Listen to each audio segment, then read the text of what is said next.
Good morning. It's Wednesday Words with Cindy Curtis.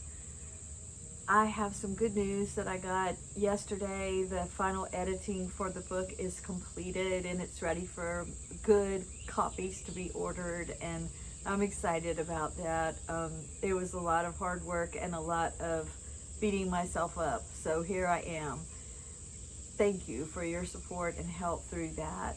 I want to talk to you about paying attention this week. What do you pay attention to? What are the things that you are drawn to? What are the things that distract you? What are the things that you probably shouldn't be paying attention to? It's a lot. We live in a very visual world and a very audio-censored world where our attention is constantly being called to look at this, to listen to that. Even we kind of do it to each other too, of sharing something that we listened to or we saw or we heard that impacted us, so we share it with each other. And I've often been given, oh, you got to see this movie, it's just wonderful, and I didn't like it. Or I've told someone, you got to go see this movie, it's great, and they didn't like it. So pay attention to what we pay attention to is our topic for today. Sometimes we look at things that call us to move out in our faith, and we feel that little nudge that's saying, why don't you? And then you are answering no.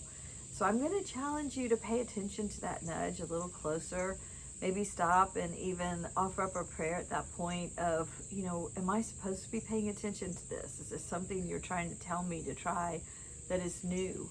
Is this some different phase that you are sending me to go through?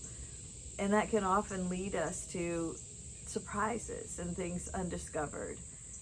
In my backyard, which you can see over my shoulder, we have a bunch of trees back here and lots of bird life. And one of my favorite birds is the owls. And we have barred owls that are around here. And my husband and I both like to listen to them when they're calling to each other. The sound of the owls is in the early morning before the sun rises and right at dusk, because they are nocturnal and they are either waking up or finishing their hunting for the night. And there's nothing quite as beautiful as that sound of the owls and knowing all the things that are in God's creation. And I've also been paying attention this week to the butterflies. We are in the season of the migration of the butterflies, and they're trying to eat and eat and eat and eat before they go on their journey. And I've had some of the most beautiful butterflies in my yard that I have not seen in a long time. Or maybe they were always here,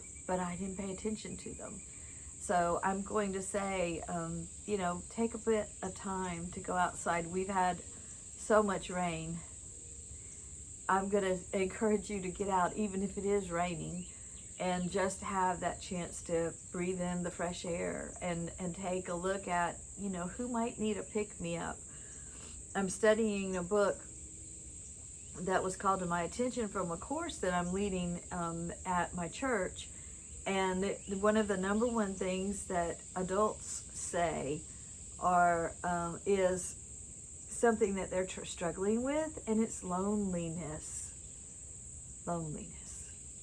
So I've been really thinking, what can we do about that? And I asked you last week to check on someone, and I think that that's one step that all of us can do. But I think we also need to realize that we are made to be in community. We are made to be with each other. We are not made to be by ourselves. So how can you get connected to a community? If you have been feeling lonely, what steps can you take? One of the best communities that you could ever get involved with is a church, if it's the right one for you. I hate to say that you need to church shop, but you do kind of need to try out. Go to a church a couple of times, and then, make your mind up. Find one that fits with where you feel like your beliefs and your things that you want to learn about, your missions, your concerns are addressed, and then you'll find a good fit. And then when you start into that church community, get involved in something. get involved in a ministry or get involved in, serving somewhere. All of those things can help you start on the process of loneliness where it's manageable and where you can overcome a time when you might have felt like, I just don't really belong anywhere. We all do. We're all God's children. So pay attention. And I hope you have a wonderful week this week.